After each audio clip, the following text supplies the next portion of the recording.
Midwest Market Management. I've got Riley Sykart on with me here today, and we are going to jump into U.S. weather from a national yield perspective. Riley, they've been thumping on crude oil. We're down $30, $40 a barrel from the areas we hung out. We've had fantastic weather for the most part, at least from the market's perception. I realize there's been a lot of areas probably too wet, and the Dakotas, a lot of disgruntled farmers up there. And that when you look at the accumulated totals, you're seeing 1.8 or 1.2 or a little bit higher totals, but they're just getting little tenths at a time, and it's just really not any good soaking rain. So there are some issues out there, but overall, clearly by looking at the markets, traders are thinking we're in pretty good shape. With that said, it's the 25th of June. We have a lot of very important growing weather ahead of us. And for one of the first times in the year, we're really starting to kind of show some heat back in the maps. And the 6 to 10 days kind of taking some moisture out. So a little bit of things to talk about here today. Yep, agreed.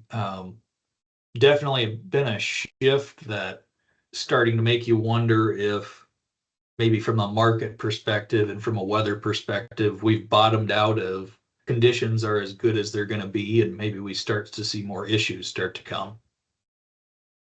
But, excuse me, went the wrong way. There we go. All right, here we go. 1 to 5 day temperatures. This isn't anything new. Starting to heat up a little bit over the next 5 days. Can see highs across the board in the 80s to down in the south in the 90s. And as we move into the 6 to 10, this is something we've known has been coming, but it's continuing to get intensified and the heat's looking to stick around. Temperatures really consistently in the 90s to upper 90s. So definitely a little bit on the hotter side of things. The good news is a majority of places, especially in the eastern belt, are well watered and they're going to be able to stomach that.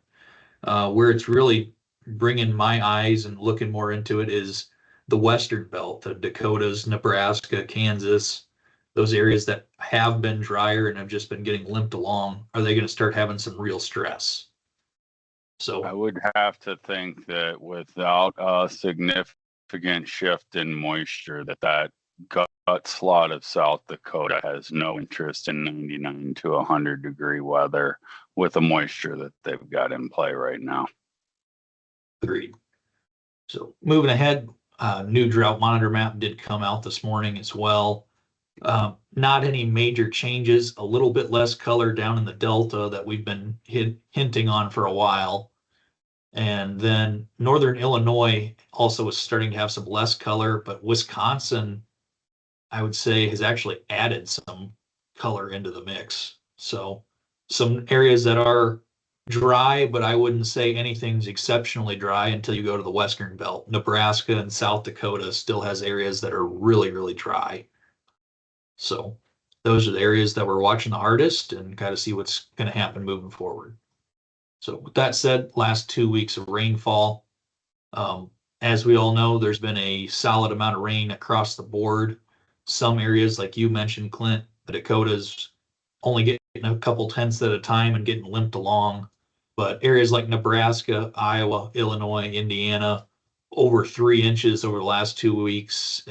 For some people, it was too much, but for others, it's exactly what they needed. So timely rains has definitely contributed to the markets. This is something we've been talking about for a couple weeks now. That's not anything new. So what is new is over the next 5 days, the rain has definitely become more isolated, I would say is the right word, where it's a pretty thin line going across Nebraska to Indiana, kind of that same area that's already been a little bit wetter over the last couple weeks. But it's different from what we were looking at Tuesday and even going back to last week. And that's because before it was a lot more of a widespread area looking to get rain. Whereas now it's kind of that thin little band, and I'm looking hard, especially in South Dakota right now, Clint. they're switching into the mid to upper 90s and no rain in the 1 to 5. And as we scoot into the 6 to 10, this is a lot drier than we were looking at earlier this week as well. So a lot drier forecast, heatness coming into the mix.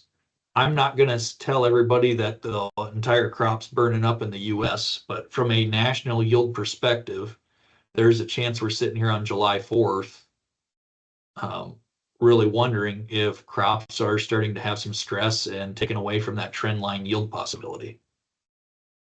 So definitely going to start playing into everybody's thought process. Markets are reflecting that today with a lot of, I see corn and beans as of this moment are both trading higher yet. But putting everything together on the 1 to 13 day, that band in southern Iowa stretching all the way through the eastern belt is looking to get a solid amount of rain. Everywhere else looks to be getting very, very spotty stuff. So how that's all going to pan out, we'll have to see. The one other thing I have been looking at too, and I kind of glossed over it in the 1 to 5 and 6 to 10, North Dakota is actually looking to get a decent amount of rain. So they definitely could use it up there, and they're going to take everything they can get. We'll have to watch and see if that does come true too, because there's a lot of soybeans up in North Dakota now. So we got to watch that pretty close. But with that said, Clint, in terms of maps, that's all I've really got today.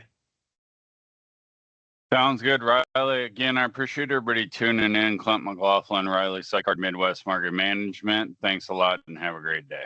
This material has been prepared by a sales or trading employee or agent of Midwest Market Management and is in the nature of a solicitation.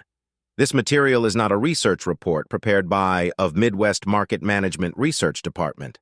By accepting this communication, you agree that you are an experienced user of the futures markets, capable of making independent trading decisions, and agree that you are not and will not rely solely on this communication in making trading decisions.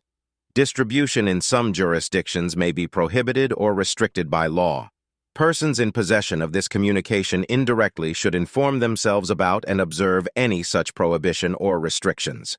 To the extent that you have received this communication indirectly and solicitations are prohibited in your jurisdiction without registration, the market commentary in this communication should not be considered a solicitation. The risk of loss in trading futures and/or options is substantial, and each investor and/or trader must consider whether this is a suitable investment.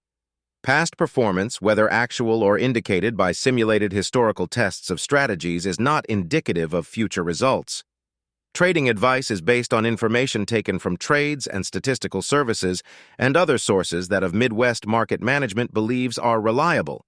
We do not guarantee that such information is accurate or complete, and it should not be relied upon as such. Trading advice reflects our good faith judgment at a specific time and is subject to change without notice. There is no guarantee that the advice we give will result in profitable trades.